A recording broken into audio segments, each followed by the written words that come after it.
In progress. Expecting anyone on?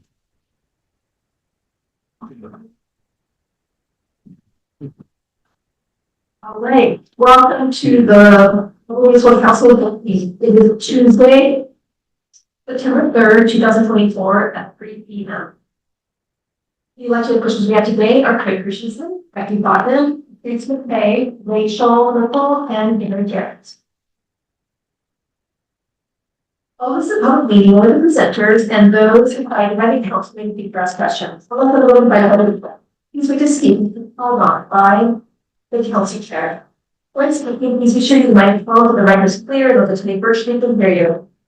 Please also be sure I can hear myself. Yeah, it's really echoey in there. No, this is really impressive. It's Justin's laptop. Sorry. Fair enough. All right, you're going to approve the following minutes. June 4th, 2024 council meeting, June 18th, 2024 council meeting, August 20th, 2024 council meeting, August 20th board meeting. Are there any objections or requested changes? Seeing none, I declare them as approved by unanimous consent. All right, our first item is discussion regarding the burning of part-time laboratory. Part-time laboratory intern position into a full-time laboratory technician in the Wastewater Fund. This is by Gordon Kate, our public works director. I want to acknowledge that we are joined by George Henry. All right, thank you. I appreciate the opportunity to come to the city council. So what we're talking about today is changing one of our part-time lab people to full-time. This is something that we had looked at the budget time, but as at the time we were instructed to really look at ways to save money, to find ways to be very efficient with our people. And so we realized we didn't need the person through the whole year. We also analyzed that we could actually convert a part-time person as opposed to bringing a full-time person on board. What we're looking at is that we'll have our second reclamation facility online January 1st, where we'll be testing it with culinary water, and then starting this spring, we'll be actually bringing it online with full effluent and treating it. And so we wanted to have this person on full time so that they would be able to be trained while we're doing the testing and be able to come up and running. This same person will be what we need when we bring our water treatment plant online. So we'll have tuning facilities, and we're bringing in just a half a body to fill the gap while we run 3 facilities. So that's the request, is that we come back to you next city council meeting to request an increase in the water fund. It was about $66,000, and it would change one personnel from eliminate a part-time position and bring in a full-time position in our reclamation department. Any questions? Any questions for Gordon? Councilman Paul. So are you going to want to switch the subordinate full-time position on January 1st or before? We would do it in October, so we would make that change in October. So that's a change that is pretty early in the new fiscal year. And we just passed the budget a few weeks ago. If you had made this change before, which was anticipated, would you not have been able to do a balanced budget? I don't know that it was, this was all in the water reclamation fund, so it was balanced. It was, we had actually come in a request for additional personnel, and as we looked at it, we determined that, the administration has to be very careful to manage it a little tighter. So we went back, and not only just reclamation, but in every department in public works, we started looking at how we could look at all our staff, look at our capital projects, look at our maintenance, to see how we could be more efficient. And part of that was a request from the city council. So we wanted to make sure that we're not going too quickly. And so we cut down the request. We just took some time to step back, really analyze what we needed. We feel like this is a good time to get it so that as we're doing the training as the contractor's pulling out of the construction of the treatment facility, we're bringing people in to replace them that can learn it through the training process and be ready in the spring for full operation. That seems to be a really prudent approach to doing it. I do just note that, like, we just asked about Yeah. already asking for a change. Yeah, I'm looking at that. It's great if we do everything each year one time of the budget. I agree it's the best process. Life sometimes doesn't lend itself. I think being more careful took us a little more time than we anticipated and to manage it a little bit better. But at the end of the day, I think we're saving the city some money, and both in salary, but also in not having to bring as many people on board to make this work. So there's been a real scrutinizing. Is it even been possible to say we're gonna keep this as a part-time person until October and then switch it up at the higher amount when you did the budget before? Or is that? There were options. At the time, we were thinking we needed more people than what we're asking for right now. So we were initially looking for more. So we knew we needed the increase. We just had indicated we needed more people. There was some concern from the administration, hey, you really need all those people if you look at it close enough. And so we took some time to look at it close enough. And we feel like this is something we've gone back and talked to Scott, we've talked to finance. And I think it's something that will allow us to be more efficient. And we've learned a good lesson for next year is not to come in 2 months after the budget. Yeah, I just, when it's a foreseeable change, and it's not something that's, substantial material change in circumstance, that's why I really do lightly here. But I do appreciate that under the guidance of the administration, you've been very careful and not profligate with your employees and just adding more employees here and there for the fun of it. So thank you. Would have been fun to add more, but this is what we need, so. Are there other questions or? Any other questions for Gordon? Yeah. We plan to be back in 2 weeks at a regular. Thank you, Gordon. Next we can stay on hold. Yeah. Next, we have a discussion with Gordon again regarding a request to rescind ordinance that created a franchise agreement with Union Pacific Railroad. So when we hired Vern, he was an expert in traffic and engineering studies, all kinds of aspects like that. But the other thing that he's an expert in is railroads. And we happen to have a railroad issue. So I have Emma here that has done the design on 6,000 South along the railroad. And if you have any questions about design, how that's going, she's here. But Vern is going to do the presentation on the franchise agreement and some of the things that are holding us up from completing this project. So I'm going to turn some time over to Vern to talk about this.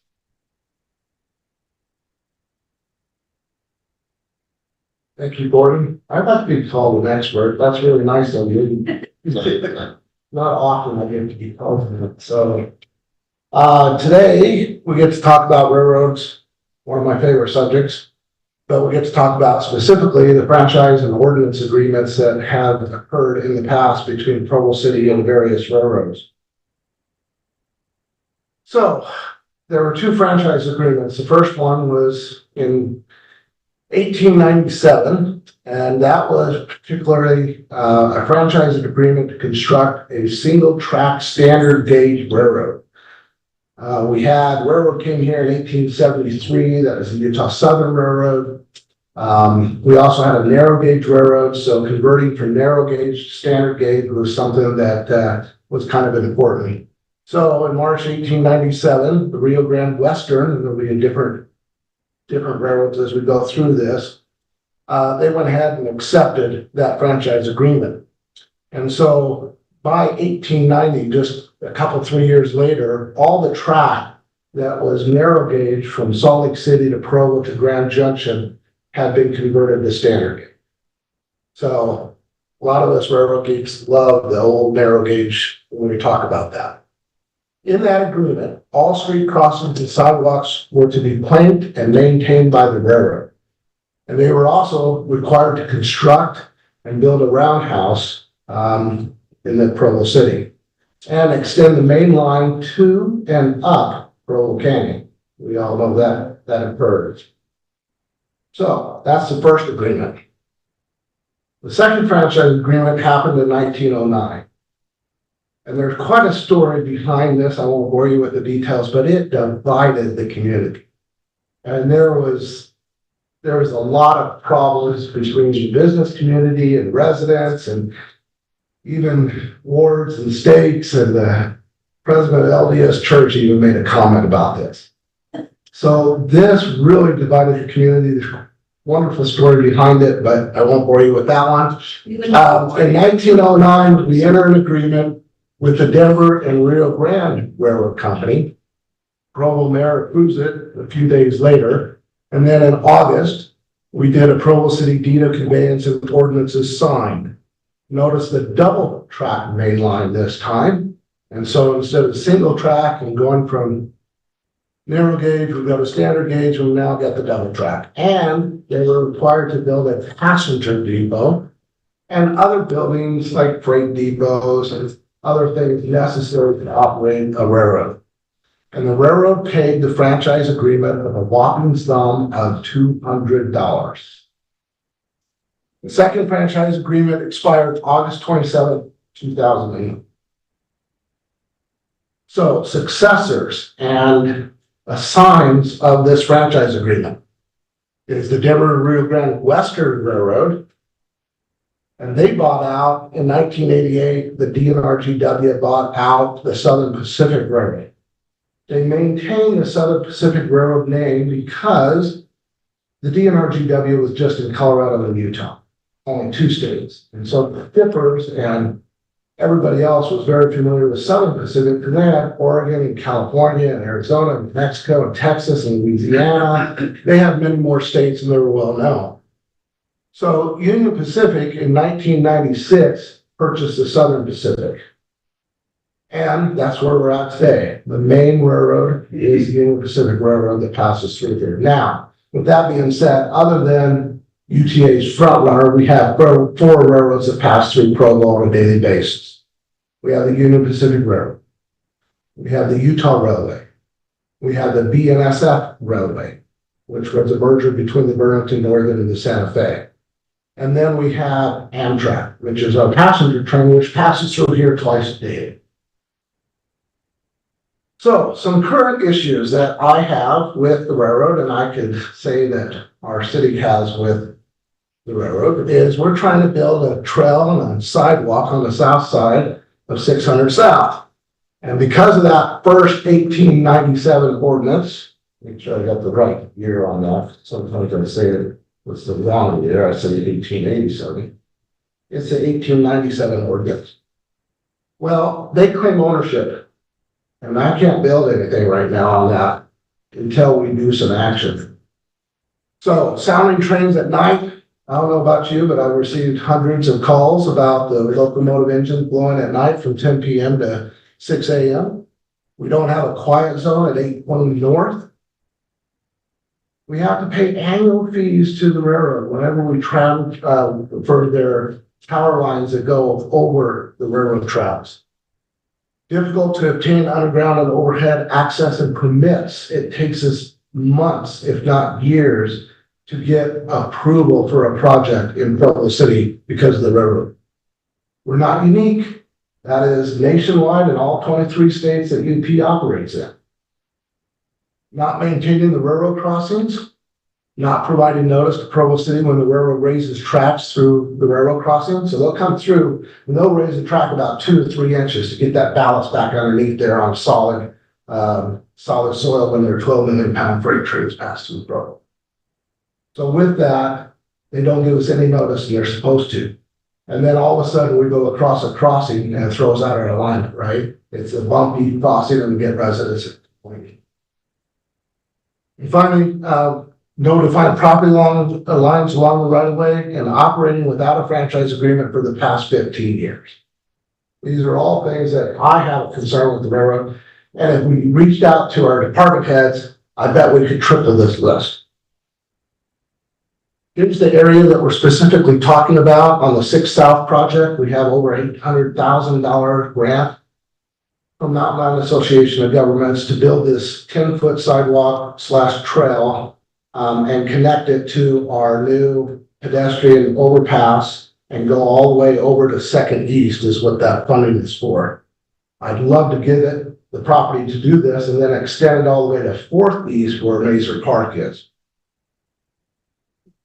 Here's the entire project that we'd like to do. It includes some sidewalks and the trail, and includes in back end parking as well as some parallel parking for the project. Getting back to the franchise agreement. They are also in violation of not providing a passenger depot. So in 1986, they tore down one of the gems of Provo. They tore it down without a building permit, or without a demolition permit, and without Provo City approval. That left the passengers of 2 Amtrak trains, California Zephyr, as well as the Desert Wind, en route to those locations of San Francisco and Chicago, and then in Los Angeles to Salt Lake, without a place of refuge and waiting for the train. So instead, now the Desert Winds ended service in 1997 due to budget cuts. But the California Zephyr still passes through Provo on a daily basis, twice a day, en route to San Francisco and Chicago. Believe it or not, we had 6,000 detrainings and boardings last year in 2023 in Provo City, just at this location. Let me see. So they put up an Amtrak, and that wasn't good enough, and I'll show you a picture of what the Amtrak looks like. So Provo was a little frustrated and wanted to put a better face on for the 2002 Winter Olympics. So we built what is there today, the new modern depot, and we finished it in 2002, and we dedicated it on May 15th, 2002. I got pictures of that too, at a cost of $120,000. So photos of Provo Union Depot. This is what it looked like way back in the early 1900s. It was completed in 1911. It was dedicated on January 2nd, Monday morning, cold, frigid temperature of about 10 degrees. But that's when they dedicated it. It was completed, and railroad wanted to do it on Sunday, and Provo said, we will have none of that. We will dedicate it on Monday. Look at the beautiful Art Deco design here. I just love that architecture and what they did. Again, this is a gem that was torn down. We lost it. Here's a color picture of it from each direction. Had the freight, had the passenger depot in the middle, had freight on each side. Railway Express Agency was there. I mean, this was the hustle and bustle of Provo for many, many, many years.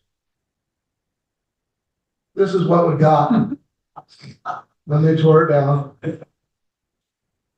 That's my picture there back in 2002 when we built the other one. Notice the clothing. Did you put there. a box in there? No, notice the clothing there. Some of that clothing, believe it or not, makes its way to the news station when it gets cold. Some people put it on. This is what we got today, much better. But no restrooms, none of those types of facilities. We do have heater in there, and it's on a timer of about every 10 or 15 minutes. Yes, Councilor. So I've heard that they store a bunch of trash and junk in there that is actually not that functional. Is that true? I would say, now, there was a Boy Scout troop for the first 10 years that maintained this station. And that Boy Scout troop came and cleaned this station once a month. City mowed the lawn, and they cleaned the windows and took out the trash that was inside and washed it out. We had a quick release and sprayed it out. In return for that, Amtrak gave those scouts free tickets every year to wherever they wanted to go. So they've been to Reno, Grand Junction, Denver, Glenwood Springs, even went as far as Chicago one year. And so but Amtrak, when they had their budget cuts, did just like everybody else. They got rid of that. And, I would say today, I have my eye on this place because it's kind of dear to my heart, but, it needs a little TLC. It needs a little bit of a loving, yeah. So if we find junk, we empty the trash, we're gonna get rid of the payphone, it doesn't work. Who needs that anymore, right? Some of the landscaping is getting dated, we probably need to change that out, but it's not all, right? It's a shelter and it provides 6 parking spaces, 2 of them are ADA accessible. And we provide that for the Amtrak trains that cross through here 4:30 in the morning and 9:30 at night. So what are we asking? Well, we're asking the council to consider revoking the 1897 ordinance.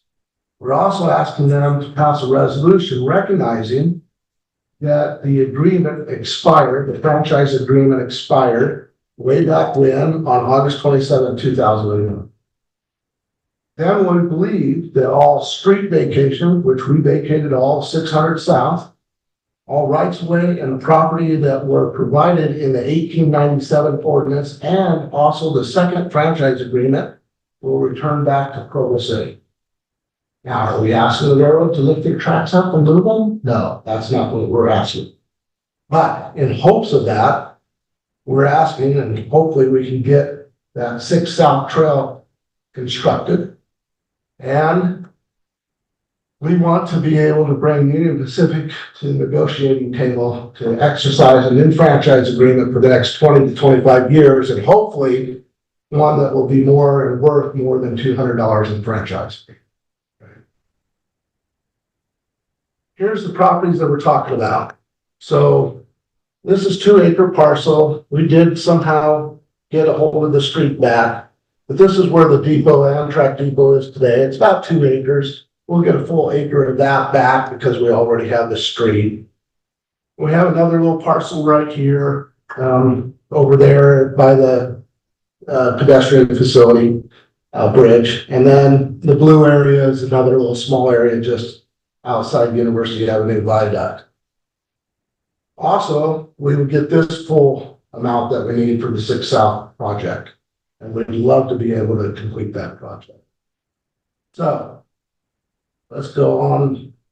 Any comments, any questions? I'm happy to try to answer them. Another comment. I have no problem moving forward with this. And it's a great resolution.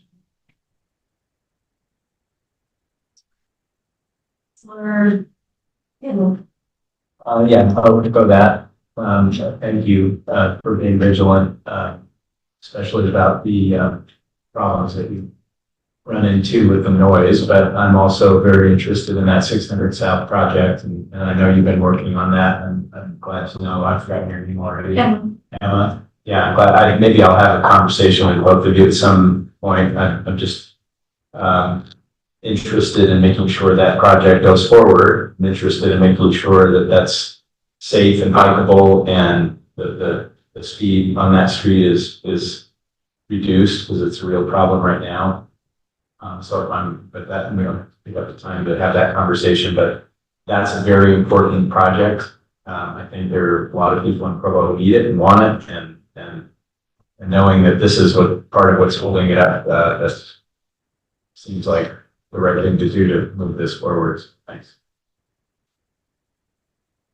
Councilor Well, I have a few questions you're presenting, Vern. I'll try to remember. Let me go back a few slides. Absolutely. The chart that shows the keep going, the issues that you couple more right here.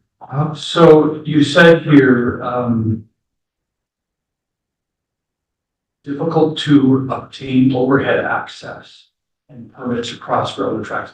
So basically the airspace over the tracks, that's what that refers to. Yes. Were there any challenges related to the pedestrian crossing, installing that tent? It was a lengthy process, and we're experiencing delays right now on the University Avenue viaduct rebuild because of the railroad's desire to not cooperate in an expeditious manner. Yeah. Interesting. Now go forward a couple of slides. I think that's the violations one. Need to write down the questions like based on this. Which one comes? It says violations at the top. Oh, yeah. Couple more slides. So, yeah, this is the one I pointed out mostly because it had such a dramatic impact on our historic structure in Provo and quite frankly, the property where passengers could actually be at. So you said here the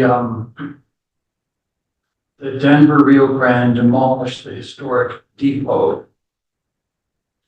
So was that, you say that was in violation of the second agreement? Because that agreement went until 2009. Right. So it was their land, right? Yeah, it's supposed to be there for 100 years according to the franchise agreement to provide a passenger depot. Okay. Okay, so in other words, it violated it because they did it before 2009. Yeah, they did in 1986.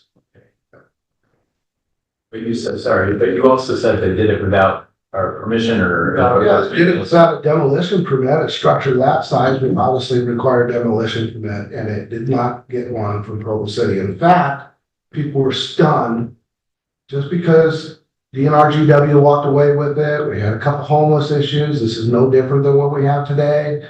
And then they tore it down and lost a gym.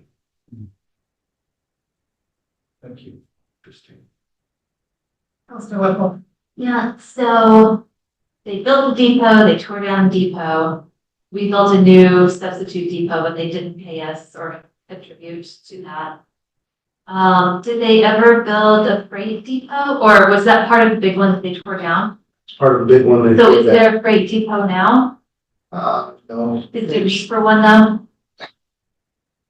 Our office down there in the rail yard, but nothing right in here. And you'll see that the railroad tore down many structures, including the Provo City Roundhouse.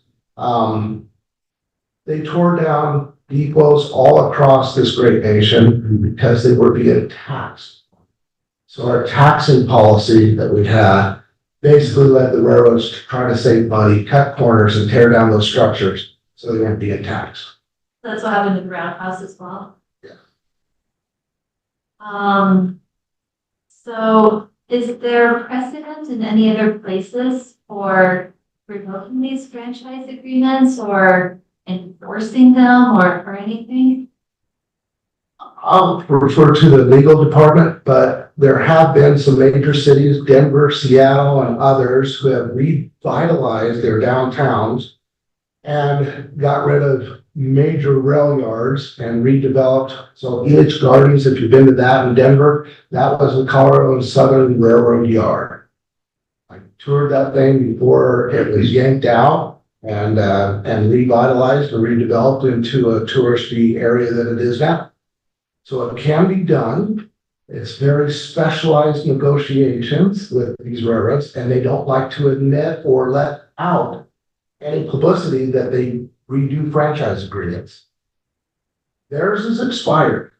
We recognize that, and that's what we want you to officially recognize by passing a resolution so that we can go to work and bring them to the table and maybe even just give them a 30-day notice that we're building our trail. Interesting. So we are not doing a really aggressive thing saying you've got first breach of contract for this and this and this. We're saying this is expired. Let's come together and make this better for both of us. So we're trying to negotiate with them in good faith, even though they've been difficult partners in the past. Gary Graverson, Robert West, and probably a couple other attorneys between Mr. Jones. We just haven't been able to do it. And now the time has come to do it. Yeah, I was just saying, the goal here is just, like Vern said a few minutes ago, the goal here is not to necessarily get rid of the railroads, to get a new franchise agreement in place. We've been trying to negotiate one with them for 15 years, and they don't often respond to us.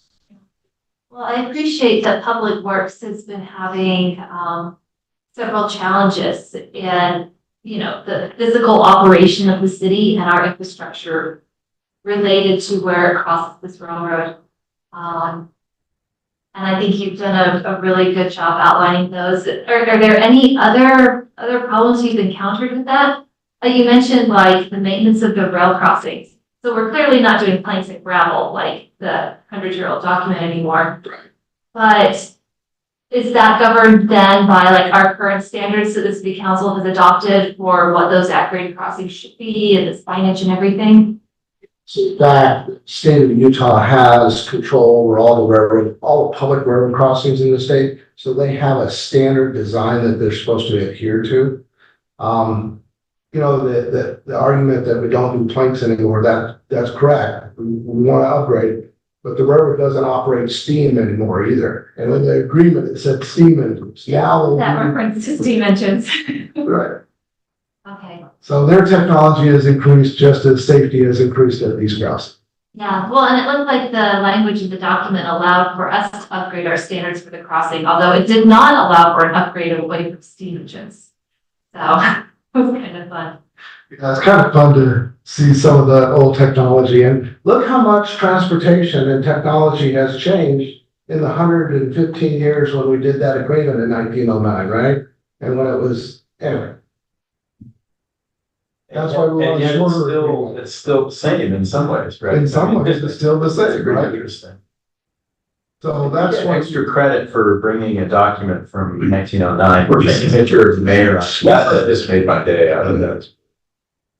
I will tell you that we started negotiating or trying to negotiate with the railroad way back when I was here the first time, from 96 to 2003. There were many issues then, and there's still many issues today. Like I said, I think the city overall has a vested interest in making sure that we bring them to the table and we negotiate a new, shorter, agreement.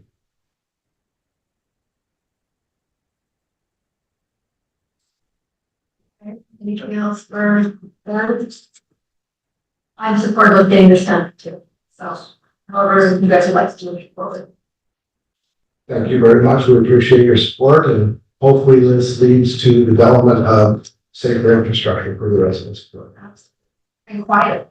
Yeah. Yes, well. All right, next discussion regarding the consolidation of forestry service. And this will be presented by Scott Henderson.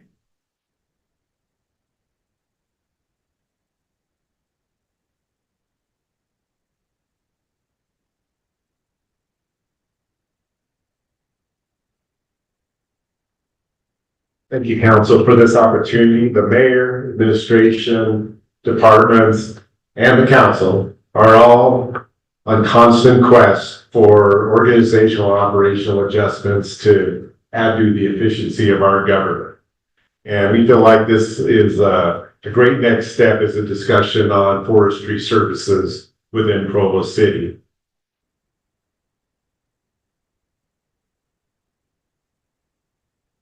So some background, currently we operate with forestry and arboricultural services in both Parks and Recreation and our power departments. And these are great hardworking crews and very productive. But there is some logic we feel for consolidation. This logic is covered here. We have City Forester, Chaz is here, and he is located in the power department. So consolidation of those services under our designated expert in forestry makes sense in a lot of ways. Are we prepared for that next emergency with fully trained all the way through our forestry division, all of them with power line clearance training and all those elements? Right now in both areas, there's somewhat of a disparity of training. So this would bring us all, this consolidation would bring us all to the highest level. There would be a time where government would really look at silo management, where we would separate, cover our own needs and operate these things. But we feel like Provo is at a point where one function can provide services to all, and that one function in our power department we feel could provide for all tree services. Amanda Erkenbach talked about the efficiency of clarity. Sometimes we'll get a phone call about a tree, and if that tree is under a power line or a street tree, you call energy. If that tree is in a park, you call parks. If that tree is in a public area, but not a park, not a power line, and not a street tree, then the clarity seems to go out the window. So now this would put this all in one department, so we're able to take those calls and respond quickly. This does help with a salary and training balance, that all of our crews are trained the same with the same capabilities and all compensated the same. And it does have a general fund savings benefit. The parks forestry budget is approximately $250,000, which is currently paid out of the general fund. This would move that to an enterprise fund, which would save the general fund about $250,000 in annual. Now, if we go forward with this, we've obviously been to about a quarter of our fiscal. So if we make that transfer, we would not realize that full savings, but we'd see that in the next year. So the process to move between departments, and I give a ton of credit to our directors, Director Bunker and Director Robbins, about being able to work through what can be difficult government territorial issues, but doing the best for the overall government. So I give a great shout out to their leadership. So we have conducted preliminary staff discussions. We are here for this discussion with the council. If you agree to move the next step, it is going to require some code and some budget changes. At that point on those, then we would transfer staffing from Provo to Parks. It's 2 full-time plus some seasonal staffs from Parks to Power. And then based on the effective date, would really set the budget's amounts that we go with. And maybe a good part of our process in looking and leadership is trying to get good ideas to the finish line in government. It's tougher than you think sometimes. And we have worked with the council on many of these. And so maybe this could be included as somewhat of a braggadocious slide, but these are exciting things that I'm really excited about. I hope you see from even back in my time with the department, looking for different ways to do government and different ways for funding and all that is something that seems to be something we can all get really excited about. This is not all inclusive, but does go over some recent history. Provo City Tech, which we ask ourselves the questions, how do you increase overall workforce effectiveness? Well, the best way is to increase their knowledge. So we have software systems that are on everybody's desks, like Workday, like Kayenta, like these mini software systems that we are getting charged 100% of the invoice costs on. But what is our true level of effective use of these software? How many people are getting to that 100% usage? So we offer now an education program to all of our employees through Provo City Tech, where we are training and teaching on this, and we think this could be revolutionary. Our human resources director, we created a position completely independent, which created focused leadership in this area, and we have seen great benefits in that. Our supervisor and management training, I know Justin and staff have been to some of those, and hopefully you see the improvements we have made in our supervisor and management training, really utilizing some of our local talent on our group and the experience that they have to really create great discussions on the next level leadership practices. This year, we put forth a balanced budget with no general fund operations for tax increases. That's something we're really proud of, and that was a team approach that everybody bought into from the departments through administration. We worked with the council on celebrating best of team and individual performance. And you see those at council meetings where we're really celebrating success instead of maybe pushing success to the side and then sometimes only focusing on our problems. That there are a lot of amazing things that staff are doing, and we should celebrate those and let everyone know how much those are valued. And then we've really dove into the One Provo, the power of one. When we all come together, the amazing things that are happening in meeting these different priorities within the city. There's a whole story just on the power of One Provo, and all the departments are working together instead of that normal government siloed approach. So this next forestry services consolidation really seems like a logical move that has been in the works 4 years, and it was just our time to get it to the finish line. So I would love to be able to report back to council along the way as these different efficiencies. We just had a directors meeting today where there were probably 4 or 5 topics today that could have been featured about amazing things that departments are doing to avoid major capital expenses by enhanced maintenance. There's just a lot of great stories to tell within our organization. So at this point, I'm going to turn it over to John to go into some of the specifics we'll be coming back with for costs and we will then ask you if you feel like that we can move this forward and from discussion and come back with specific code changes and numbers towards implementing this efficiency initiative. So John? Really quick, Scott. Sure. You mentioned moving people from parks to energy, energy to parks. You're just moving people from parks to energy, right? Not the other way around? Probably just my misspeaking. It is from parks to energy.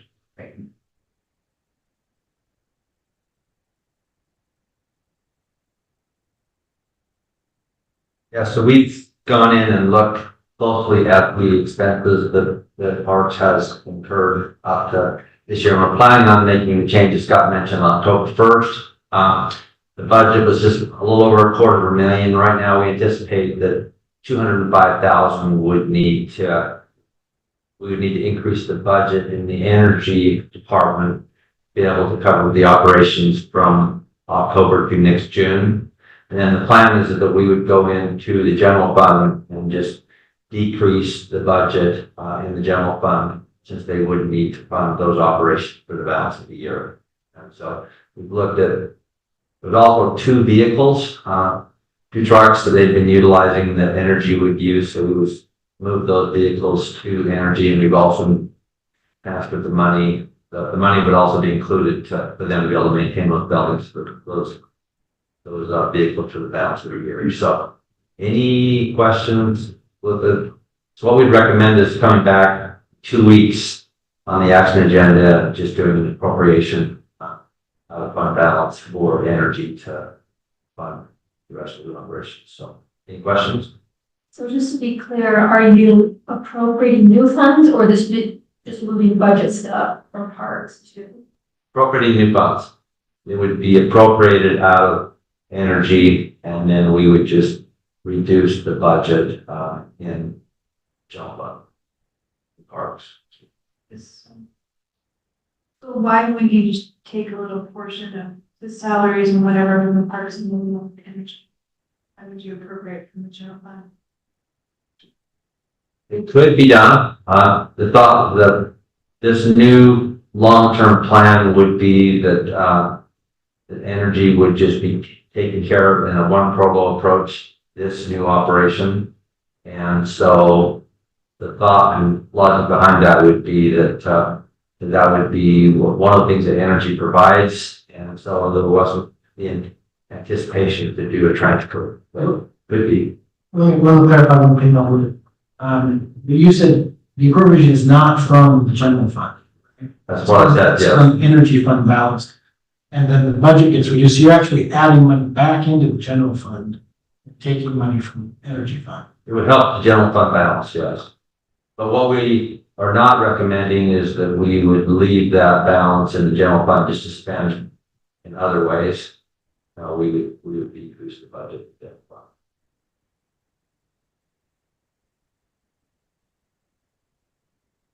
Okay, I need to quit spell that word. What's that? I'm not understanding what you're saying. So exactly where's the money coming from and how? Appropriation versus money, that terminology. Yeah, the appropriation would be out of fund balance for energy. Okay, so you're gonna take money that was not assigned anywhere before out of the energy fund Yeah, and give it to the energy fund for this yes, energy department. Okay, so that's new money being spent that wasn't gonna be spent before. In how much? The whole 200 and 200 and roughly 5,000, yeah. That's offset by increasing general. yeah, so you didn't say that, so is that true? Well, I'm saying there's basically 2 steps, okay? First step would be that we would do an appropriation. which requires council approval out of the energy fund balance. And then what we would do, as a second step would be, we would just go into the parks department and decrease their budget that since they no longer would need to fund the, forestry operations for the rest of the year. By the same amount, the 205 or Yeah. a different amount? That goes into the general fund. You decrease the parks budget into the general fund. Yes. But part of the issue is that the energy fund is not part of the general fund, right? The energy fund is an enterprise fund that's completely separate from the general fund. And that's part of what complicates transferring between the two. So you're gonna take money out of energy fund balance, put it into the budget, but then take part of the money that was budgeted, unbudgeted. But we're still, the administration is still getting money back. Well, energy is having to spend more money to do the administration work, so to speak. Well, they're not getting it back because what we said is that they're gonna unbudget it, so it'll drop into the general fund balance. That doesn't help energy. Energy's No, still paying that's for not- all that's this. right. Energy's still paying for all this. From having energy pay for all the trees now. And that's the plan going forward. Part of it, like Scott mentioned, is due efficiency, having it all under their one operation, so it's easier to address issues. But yeah, that is the long-term plan. Can we hear what energy is like? Scott's here. Sure. Okay.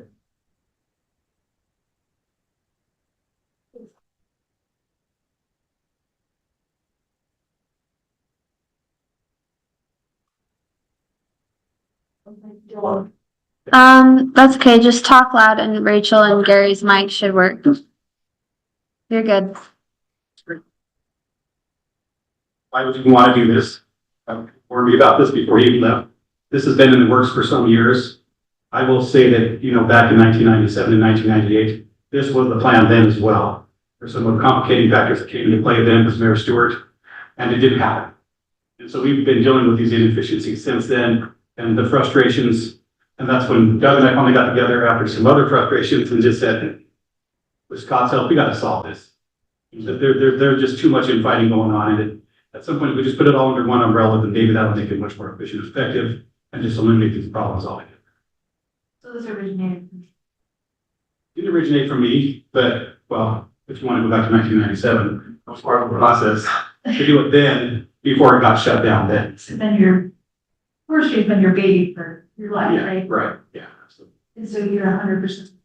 Absolutely. I think the efficiencies are going to be so much better. It'll solve some headaches that we have been dealing with for a number of years, just the personnel, equipment, customer service complaints. Made this, Oh, absolutely. It is not, it is not something energy is typically likes to do. We feel like we help a lot with the various things throughout the city. This is something that we've talked about for years, and it just makes sense now.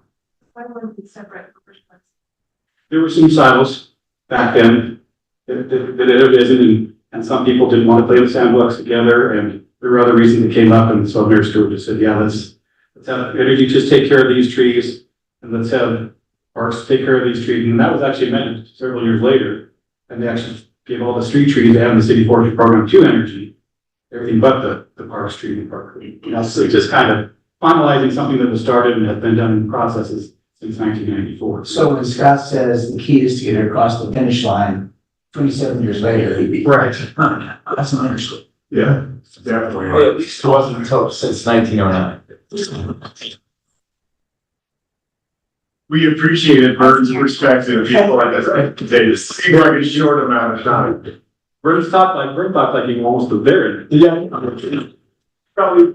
That's nothing to be. Yeah. I know that I called on a street tree maybe a year or two ago, and it was a couple of weeks out before your crews could even come and address that. So now we have all of these extra trees. Is that going to put us even further out? I mean, are we going to be adequately staffed? Anything like this? It's a great question. I think that's the beauty behind this decision. We're bringing that crew over from Parks and was already dealing with these issues. and they'll still be dealing with those issues.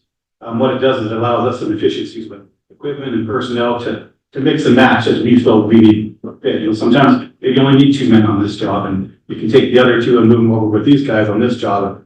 There's just some efficiencies that it creates that I think will actually be much more productive. You know, the turnover then maybe one, No. better. I think it's better.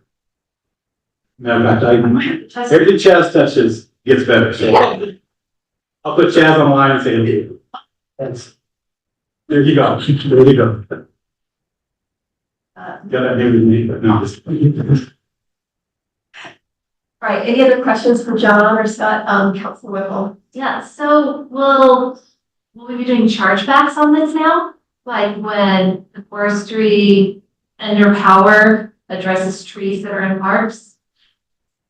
Not the plan. The plan would be that wherever the issues are throughout the city, they would just have that responsibility. They wouldn't be doing specific chargebacks. They would just take a direct issue and trying to resolve the issue and get it taken care of. Their jurisdiction would just be trees. Yes. Yep.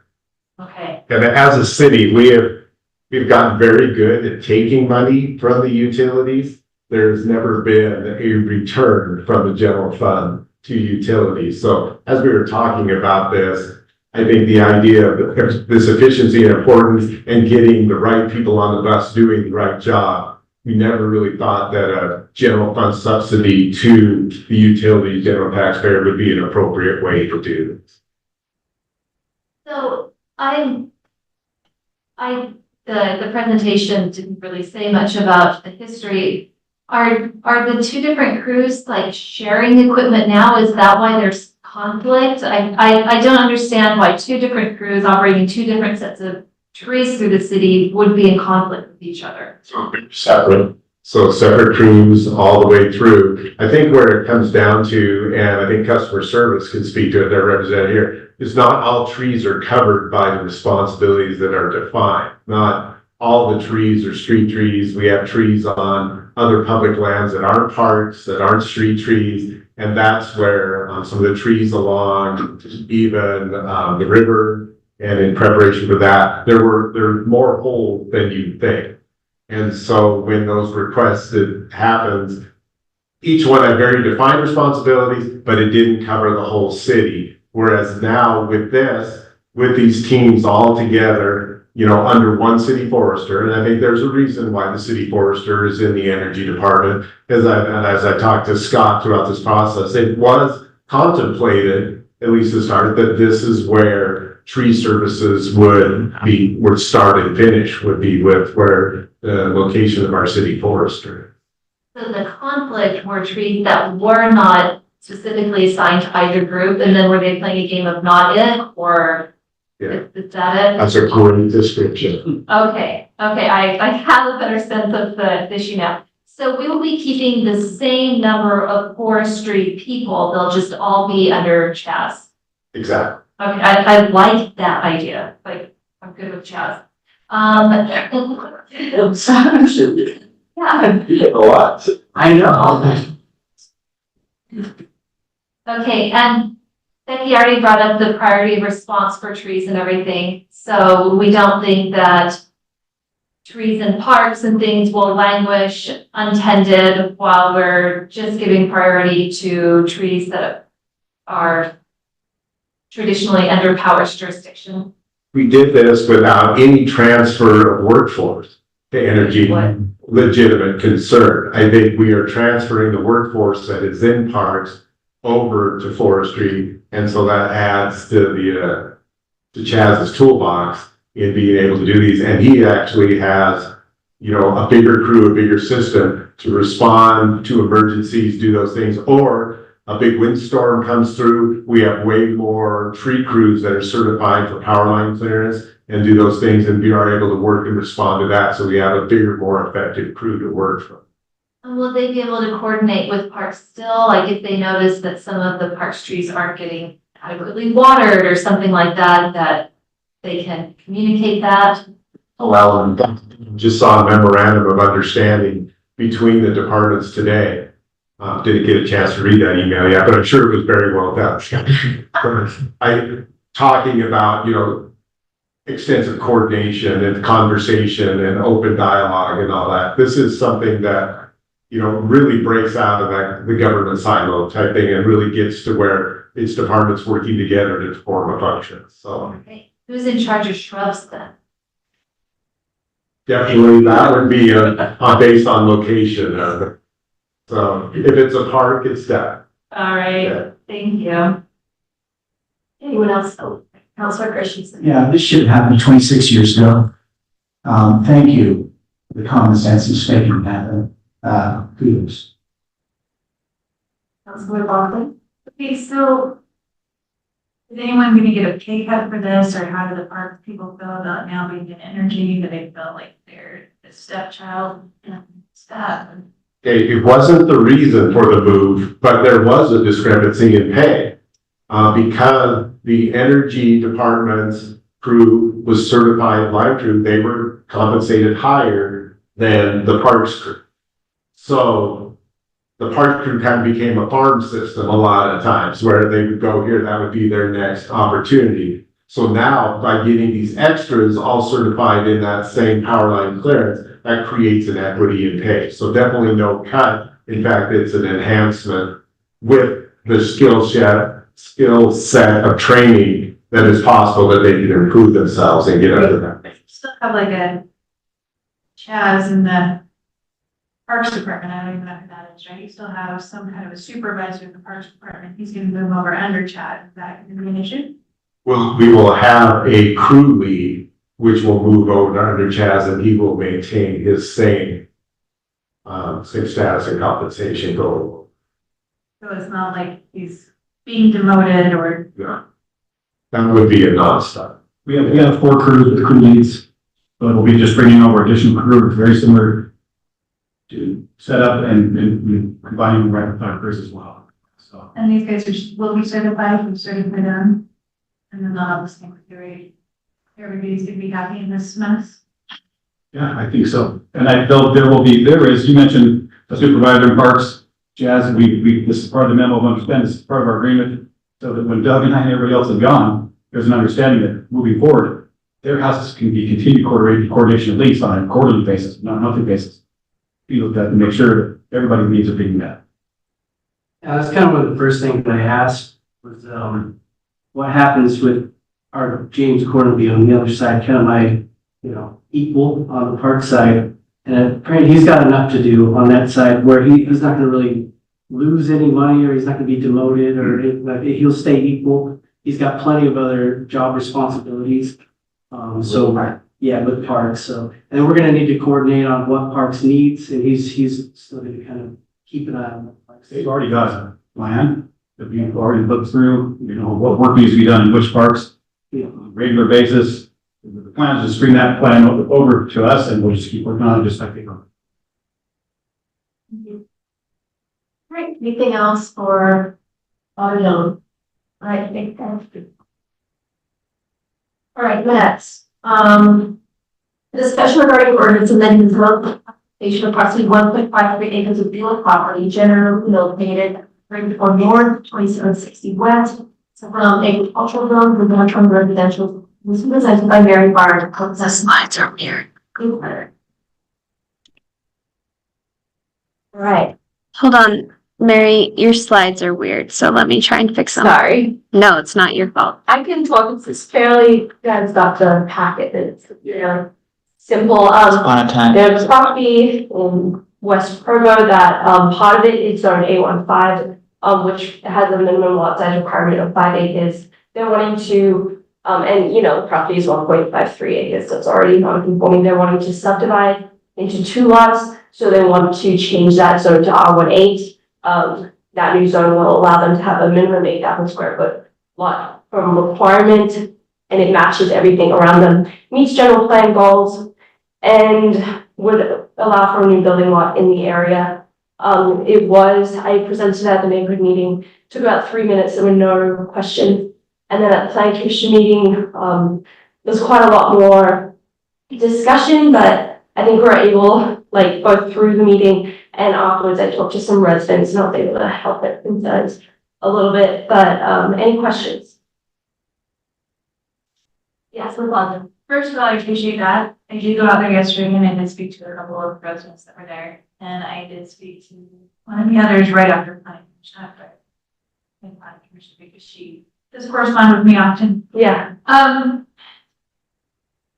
think you did alleviate a lot of those concerns, which I do appreciate.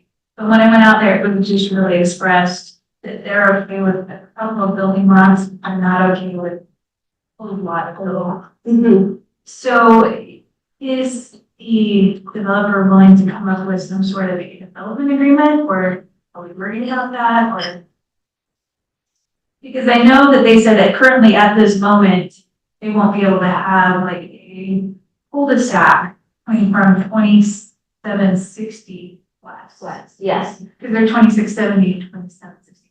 So coming from that, but that doesn't mean that if they hold off building and a year from now, all of a sudden the owners flips and they can turn around and put like, what is it? 4 units to an acre, so you get maybe six houses that you can get in there? Yeah, I'm not sure the exact configuration that you could get, but I don't know if this knows. Okay, maybe not.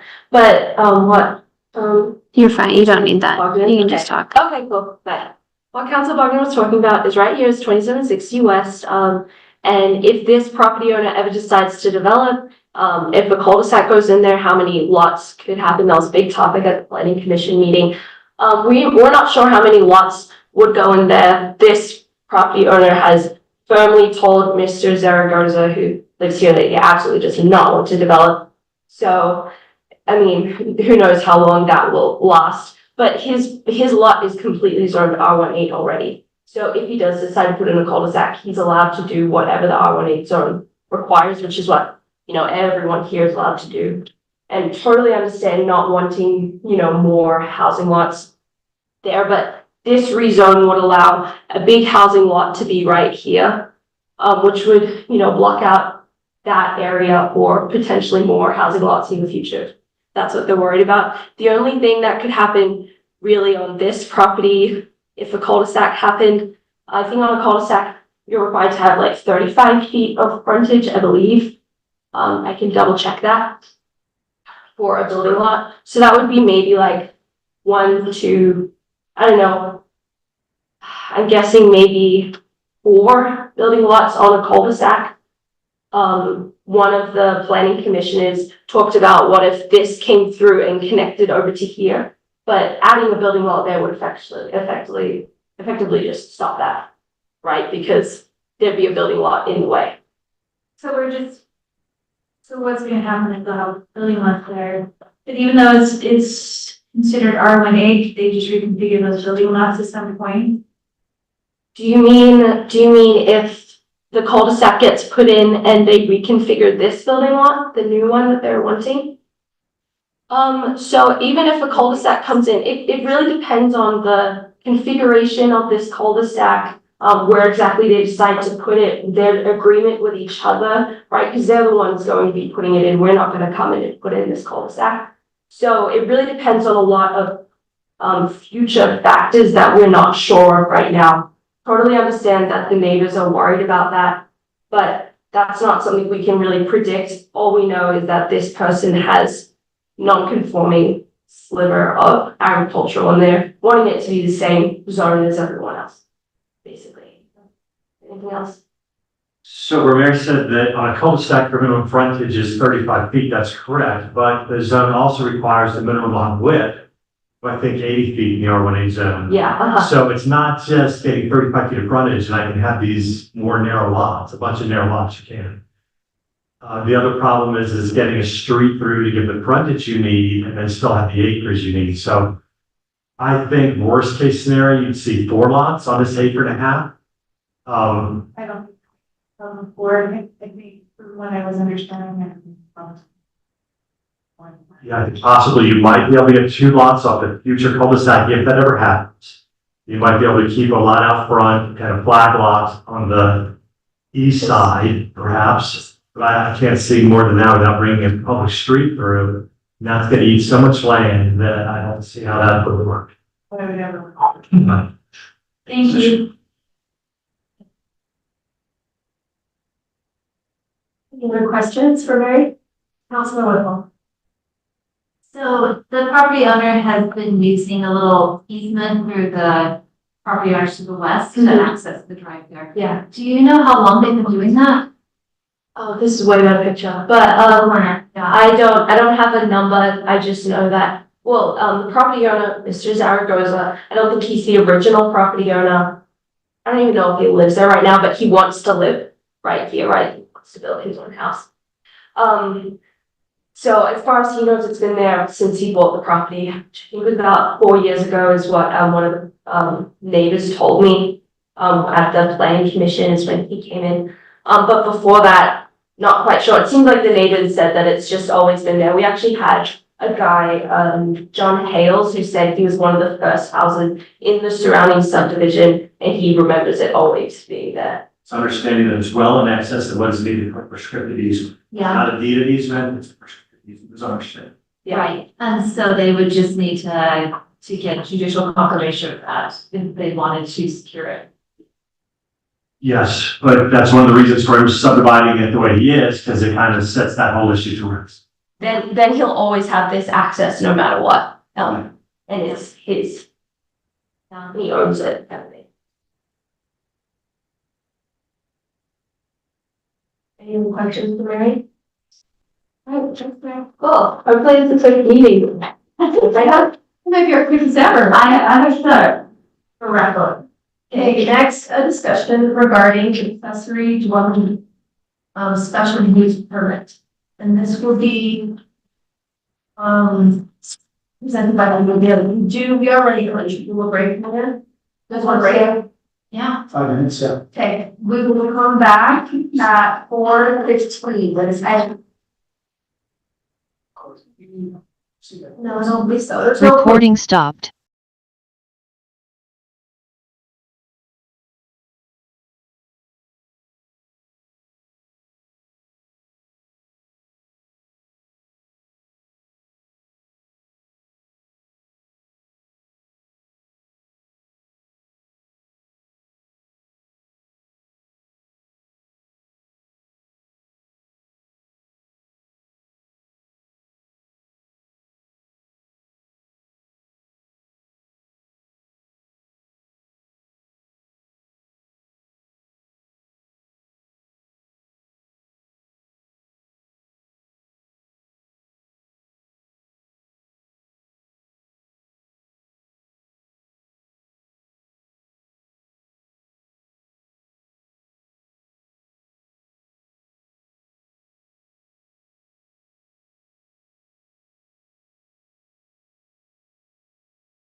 high school wouldn't leave your home all day. A discussion regarding.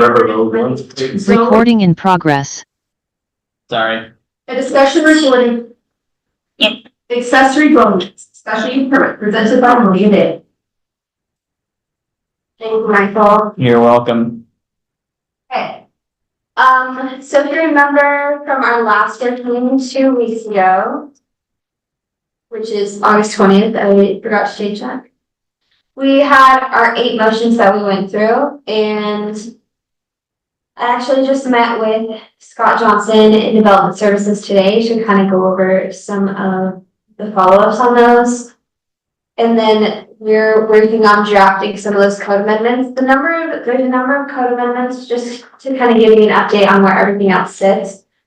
There's a number of these code amendments that sit within Title 14, so they're going to have to go through the Planning Commission before they come back to us, and some don't. They sit in Chapter 6, so they could just come back.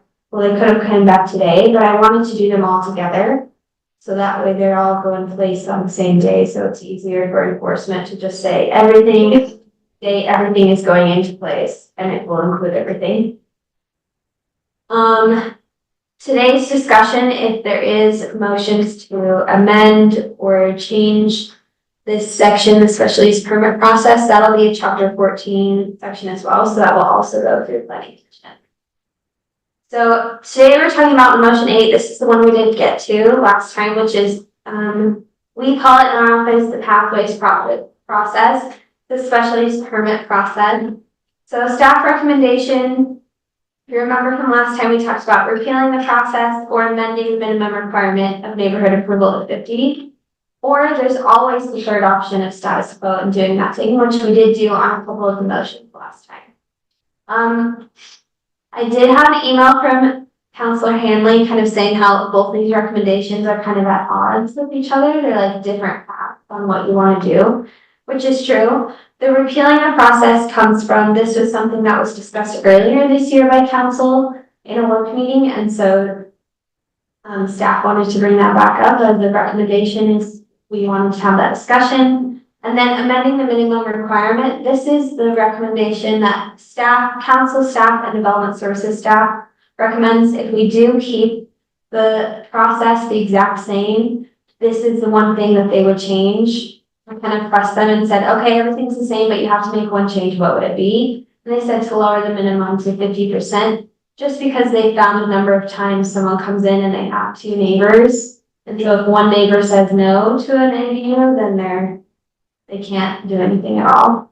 But they only have like 2 properties that would qualify under a definition of immediate property. So there's been a couple cases of that, and it's kind of awkward. And so that was their recommendation.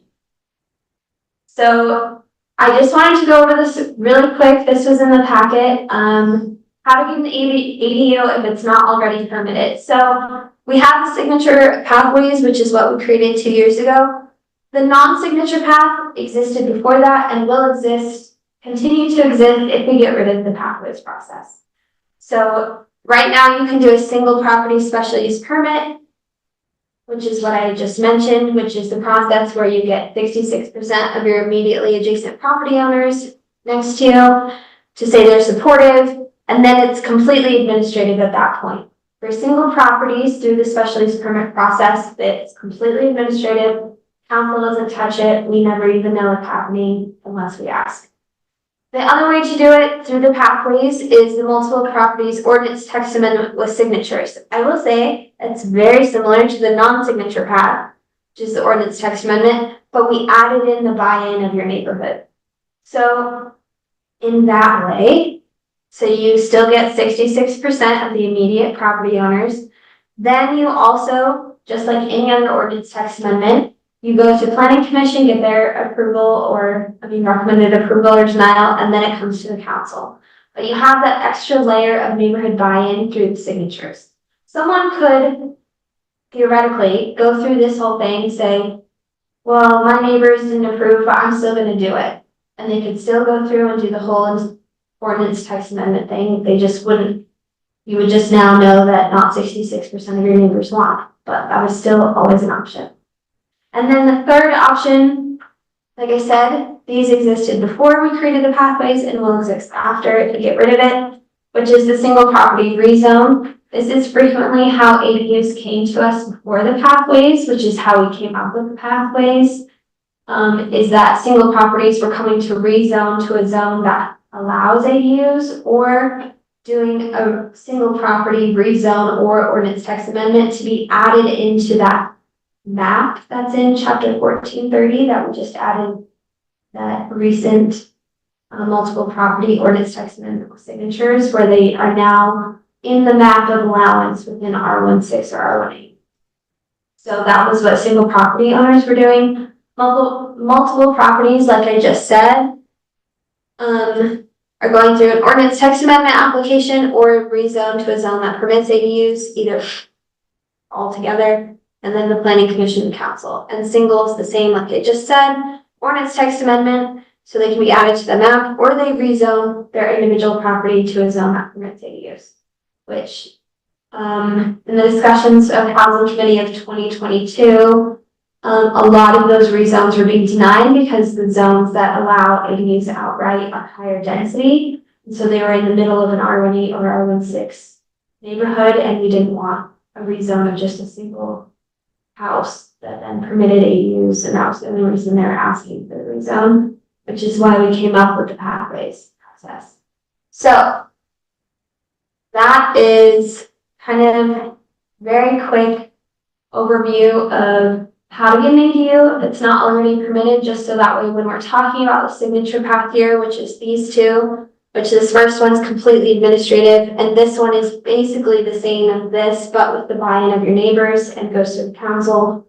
When we're having that discussion, we kind of have the cool context.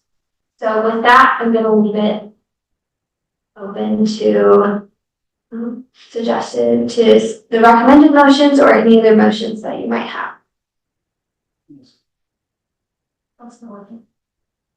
I just wanted to check out something. So if somebody gets special use permit, the number one, that is the permission to do an ADU that belongs to the person. It's not something that runs with the land. Correct. It does not run with the land. It does not count. It's not like a rezone where it's now on like your land. If someone else buys it, they would have to go through that process again because it's just for that owner. Right. So that's the one of the substantial differences between the outcomes of number one and number three is that we've given permission to a person to do an ADU as opposed to giving this right to all subsequent property owners. Yes. And that is how that one can be purely administrative. Because we took it off of it being attached to the land, so then it can just be processed in-house by development services and didn't have to come to the council every time. That was a discussion that we had. Thanks. Yeah, Councilor Henley. You also clarify, isn't the non-signature path, that requires a fee, right? That there's. Yeah. So the fees are different for signature path and non-signature path. We had those. Michael had the fee schedule written in his April presentation when he gave it. And I don't remember that, but they both, everything requires a fee, nothing is free here. Everything requires a fee, but it is ordinance text amendment one is more expensive. That's what I recall. Yeah.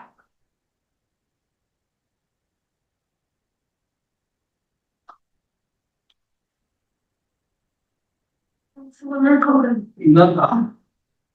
We'd like to recognize these people to enjoy stuff. Yeah. Not sure.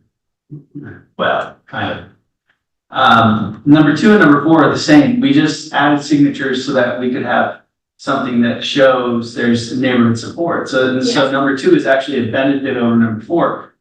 The downside is that people have an expectation then that I got signatures, so you have to approve this, Agreed. Yeah. right? There are two other differences between 2 and 4, which is the fee. The fee for 4 is the same as 3, right? Yeah. So the fee is different between the two, and kind of the trade-off for getting the signatures is the code exempts you, if you're doing number 2, from submitting a whole bunch of things that are required for text amendment in number 4. So if you're doing number 4, you have to submit a concept plan and an accurate to scale plan of your property. So number 2, in exchange for getting the signatures, you're exempted from all of that stuff.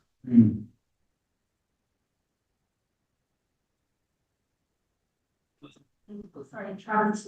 Well, yes, I was just gonna say, I like the single property special use permit for certain situations. I just think of somebody loses their job and they have the ability to rent their basement or something. And I'm still supportive of it. I think that having number one helped me feel better about limiting ADUs citywide, because it was like, well, if somebody really needs it, is in a jam, or it really makes sense, there's a path forward for them that isn't a full rezone, and and it just stays with just the owner who's doing it at the time. And so I'm still feeling good about number one. Now there's a downside to it, which is it creates a situation where I had one person who was like, I went to my neighbors and they said, no, I can't stay at my neighbors anymore, and I'm moving. And I was like, oh, that's, we don't want to create that divisiveness in neighborhoods, right? But if they would have never had the opportunity to get it otherwise, right? And so, well, I mean, practically speaking, most people can't afford and and aren't going to go through that process of rezone. And rezone is not the right solution anyways, because it's more of a permanent solution. So I'm still supportive of one, I guess, but I'm listening. I still feel good about, I don't know, maybe it's the situation I'm in life. Like, I have a home with a basement. Our teenage daughter is in that basement now, but at some point, if I lost my job and we were in a bind and I couldn't afford it, I would appreciate the opportunity to go petition my neighbors and try to get an ADU to make that mortgage payment. So there's a practical reason behind it, I think. And, maybe it could be abused. I don't think it has been. I don't think it's actually been used that much at all. But I guess I'm sensitive to the idea that there is a pathway in certain situations. So my 2 cents still. Thanks, Travis. That's hard to hear that. I actually have been thinking a lot about what you said 2 weeks ago about, facing a difficult situation. And I think that's one thing I think is important for all of us to keep in mind. I'll just make a brief comment, because I'm sure everyone's exhausted from hearing from me about ADUs. So, and then I want to make a motion, but I just the comment is that, and I think everyone knows this, but maybe you're not fully aware of some of the conversations that were going on with the previous council. But when the pathway was created, it was a compromise, because there was, in all the conversations on that council, there were 4 votes for a citywide ordinance.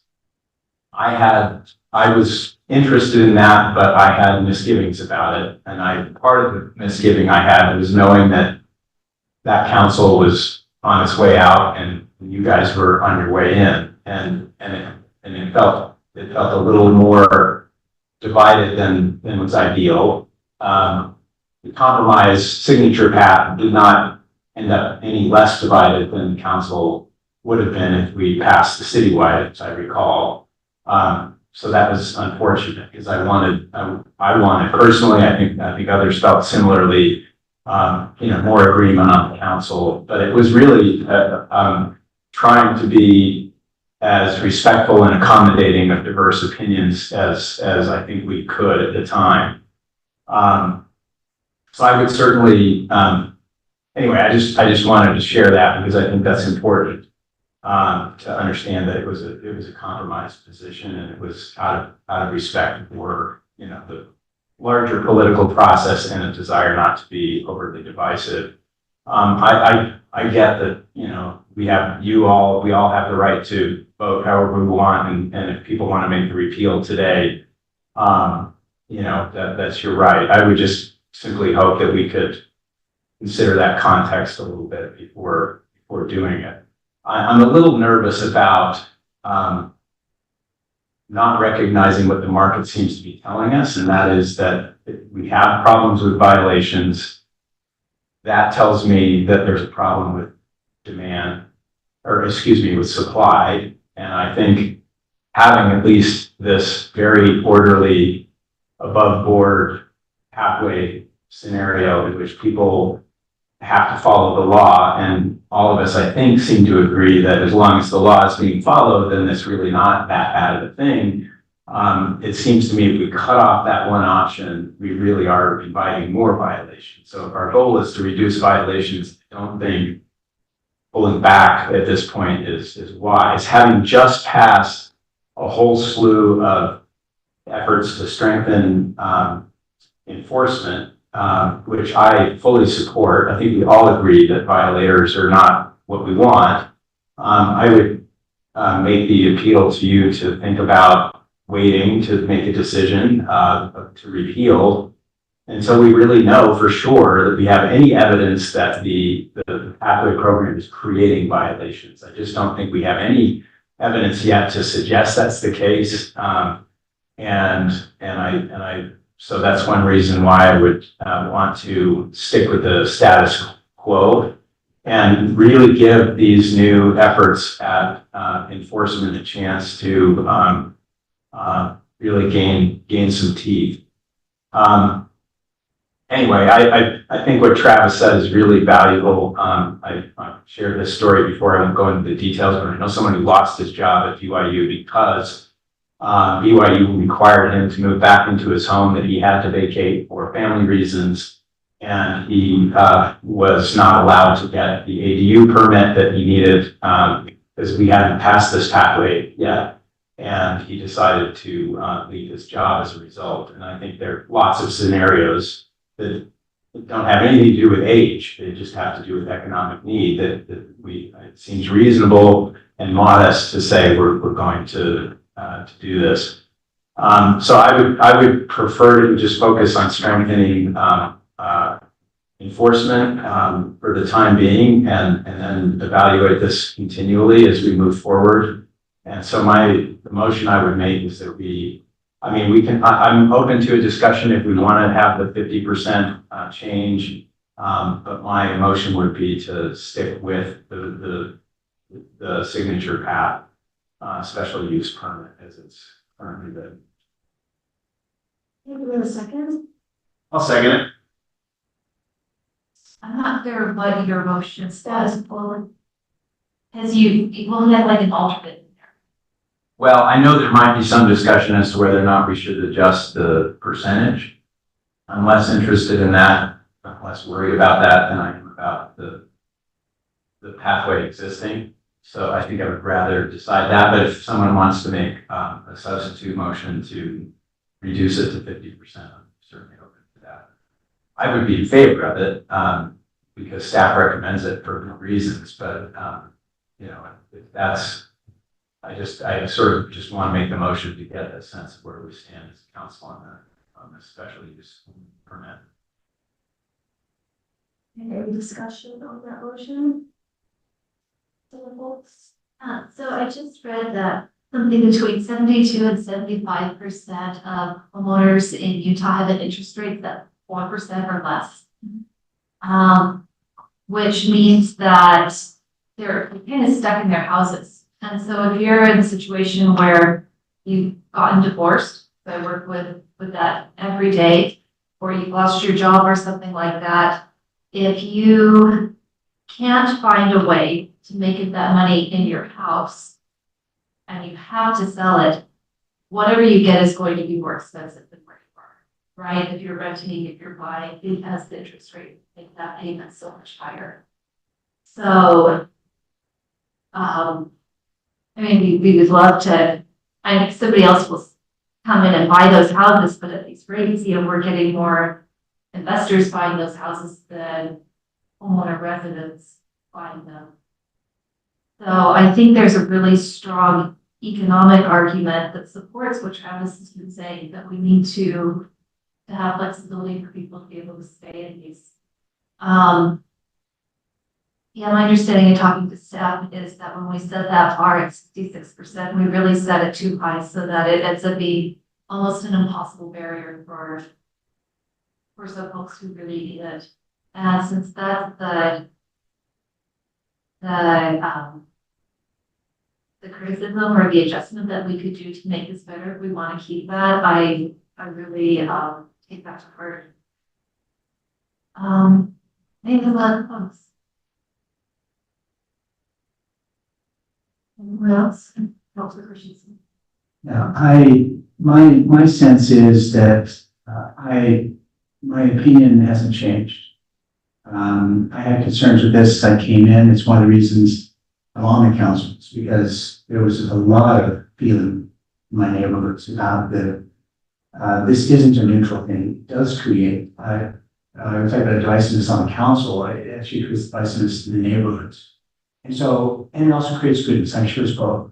The reality is there's been 9, I think, got the number right from memory, 9 approved this year. This isn't solving a big problem. I actually think it is a compromise piece of legislation. I just don't think stands. And so I'm not in favor of it at all. I remain, as I first mentioned in April, when last Tuesday, when there was no time to talk about it. I'm in the same place that I actually think we should repeal it. And that's the direction we should do. This town. That's why. And I also think that we need to get very serious about enforcement, because here we're talking about at the margins, if we enforce effectively 900 illegal fraudulent ADUs, they're keeping people from purchasing that are not, because they're actually operating as commercial units. So I remain in the same place. I share Craig's thought. I think, 66% they're not happening, people don't want them. I think it's a very big deal to change the zoning in someone's neighborhood where they bought. They bought that zoning, they're expecting that zoning. But it changes the use of the effect that's changing, what kind of neighborhood they, and I don't know. I don't think it's good legislation. We've seen it's created some issues in a couple neighborhoods we know about. I've just watched the issues created over the parking on Slate Canyon and the parking over the mailboxes near 10th View. And you always have certain personalities it creates this, the personalities that are happy and comfortable asking for things and wanting things and pushing their agenda, while other ones are so uncomfortable and they can't say no, but they, I checked out one neighborhood wanted me to check on some things for them, and I did. And it was interesting what the homeowner was hearing from their neighbors and what the neighbors were telling me. It's pretty different. Because they don't want to deal with the homeowner, and they feel comfortable and they don't want to tell them what they really think. I mean, it's just a disaster. And creating the hard feelings and putting people in positions they don't want to be put in, and I think it's bad legislation. And I didn't want to vote for the time, and I did vote for it because, like George said, I knew they could do the 4, and I felt that pressure and, to go through what they wanted, not to do the other thing. But that was I hated not putting the conscience on that, and that bothered me. It's bothered me ever since. So, I do want to repeal this. Councilor Bogdan? I also share those concerns with people. I know when this came through and I watched it, they were saying, hey, if we do something like this will help get more people, so we have more legal ADUs because we're allowing this way to happen, and I haven't seen it as a. And I've heard more issues than I have seen. And even though there are some people that are in a hard spot, it takes a lot of money to get anything back. And I don't have that kind of money in my savings account, and people in my neighborhood would not have this kind of money in their savings account to turn around and dump all that money in if I lost a job, to have someone come and move at my house. I would see it more as a room by room of order kind of thing. And we do have a lot of enforcement issues. We keep on hearing that over and over and over. That's caused a lot of controversy. And I agree with Catrice, and I've heard it ever since I was a neighborhood chair. This is not what we bought into. And then all of a sudden, you have parking issues and all these issues with people. It turns into a big problem. And then other comments. Here, Councilor Gates. I've seen, over the last year in my own neighborhood, the division and acrimony that is created by the current ordinance. And, so I, agree that it's not the best ordinance for our neighborhoods, and I'm in favor of it as well. Councilmember Whipple. I think we're all in agreement, this is not best ordinance, so that's one thing. Yeah, have agreement on that. My concerns about repealing this is that, part of our council goals are to, increase homeownership. We've got our general plan that we want to increase density throughout the city. We're taking away one of these options, we're going against our goals in that way, as I see it. We are also saying that we would rather not have an administrative path for a use here, but we will be shuttling people back towards doing single property spot rezoning, because that will be the only option then. And earlier we had decided that we don't like those. They take a lot of administrative time, they take a lot of council time, and then you've got a really ugly zoning map because you have these little chunks here and there. So as unfortunate as some aspects of this ordinance are, they do accomplish fewer spot rezones or applications for those. So that will be a consequence if we do repeal it.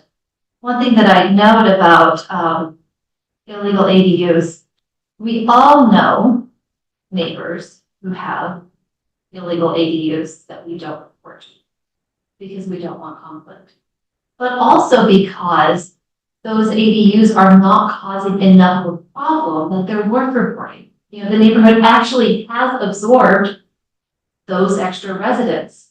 When it's a real problem because you've got parking issues or because they're terrible tenants or something like that, then those do get reported.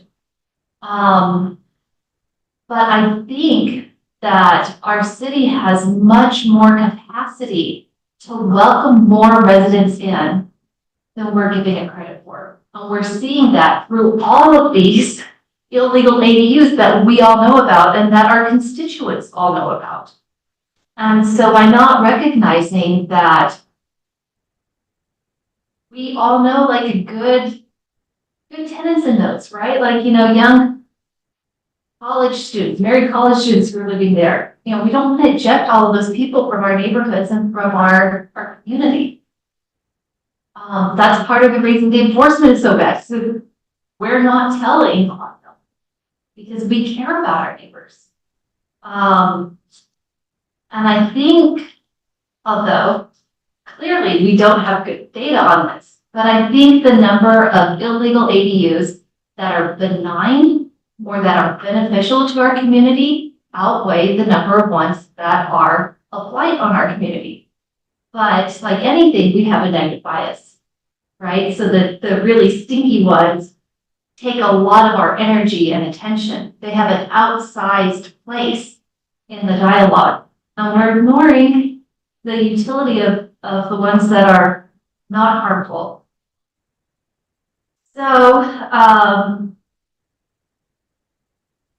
I think if we repeal this, and I don't like the divisiveness that's created in this neighborhood, so that is an incredibly valid argument that stands separate from George's argument about there are violations that these things have caused.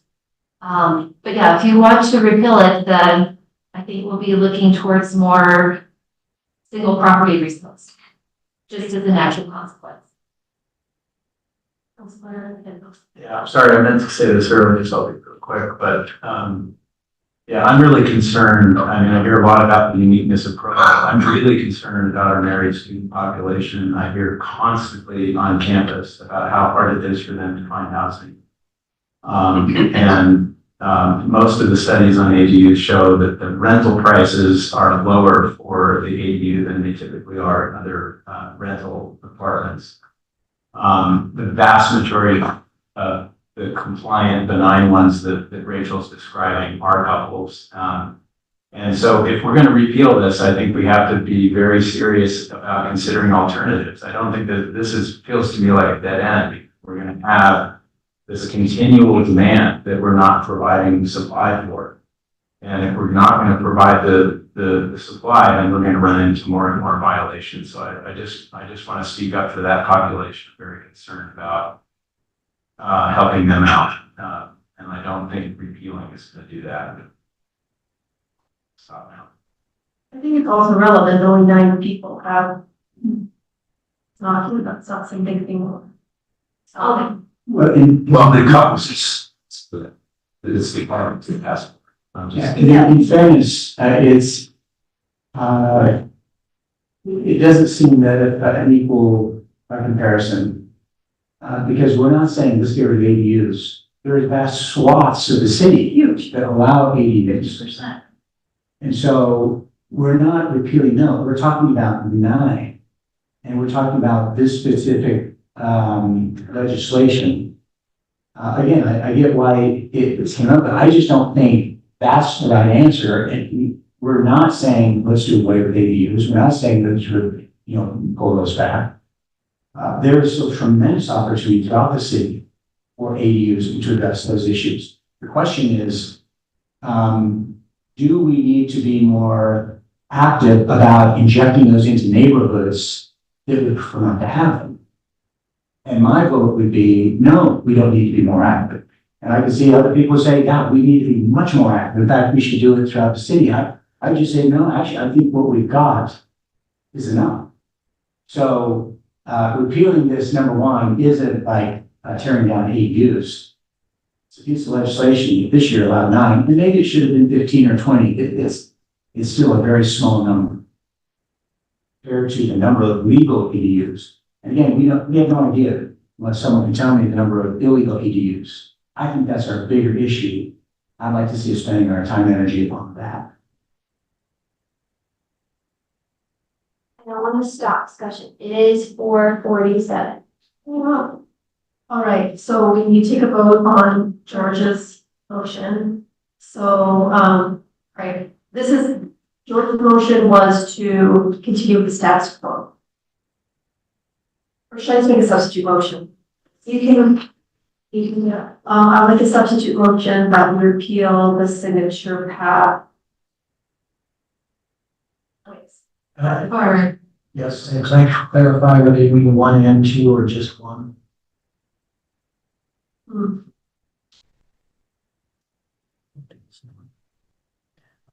Yeah. That's fine, which is like that. Staff, yeah, motion is brown. Looking for a second. Second. Seconded by Craig. And any discussion on that motion? Just, all right, so.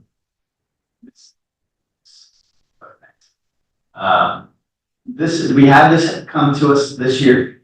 We had a neighborhood come to us with the signatures and ultimately we approved it. Yeah, that was number 2. That was number 2, right? And we want to keep that, but get away from the one individual.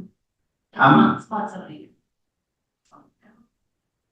Property that's administratively approved. Or the single property that's administratively approved. Yeah, I guess I was more apt to still do it, I guess. I guess I was more apt to do away with number 2 and keep number 1. I mean, if you think about it, you're okay with the whole neighborhood coming and doing ADUs if 66% of the people approve. But if one person. That's still up to us to prove. And Number 2, we have to prove. Yes. Number 1, we didn't have to. Yeah, and, I mean, the case we had, it was 100% of the people within the neighborhood who wanted it, and 66% of their surrounding neighborhoods were fine with it. I have no reason to believe, I just can't fathom why we would say no to something like that. That's what people want with their neighborhood.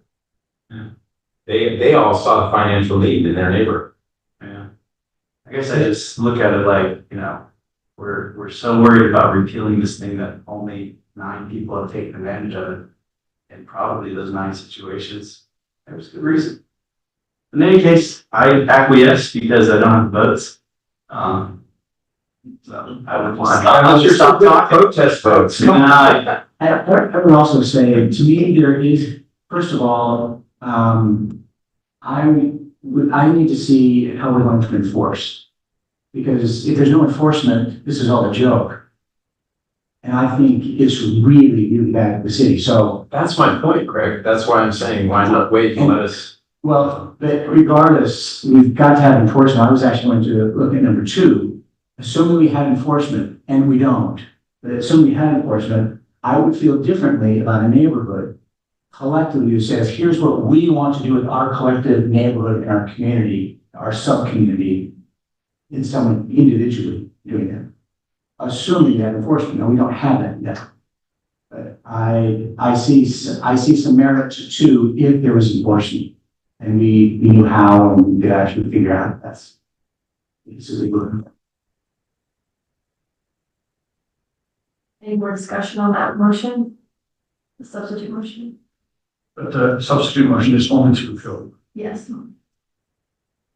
Councilor Whipple? Yeah, I think the interesting thing on enforcement is that while making the application, they're drawing development services and zoning attention to that property. So it makes that particular property much easier to enforce on and less likely to be in violation.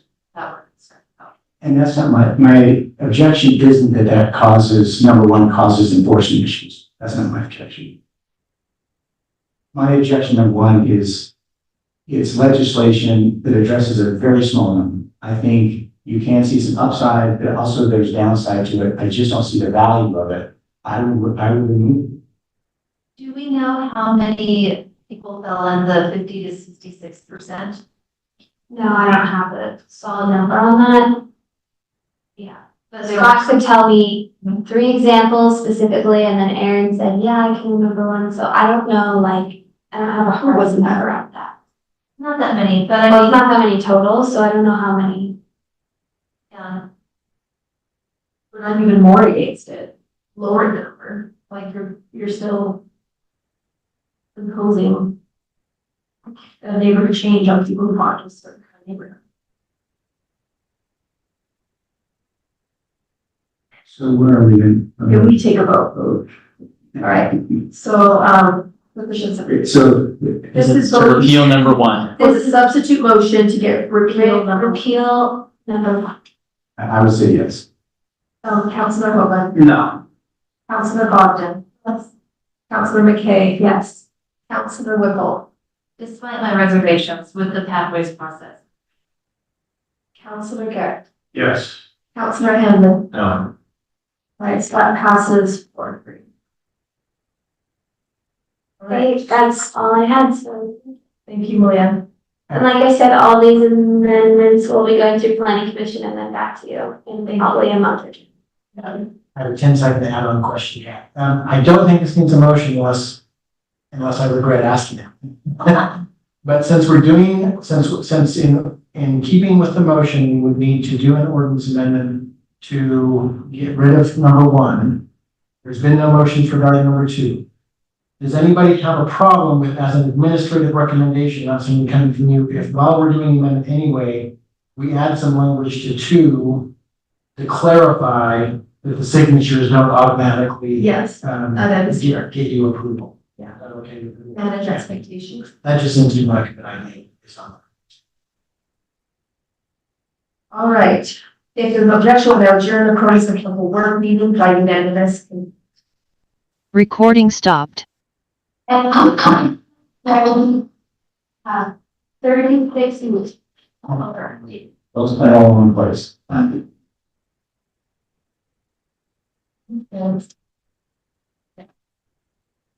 Not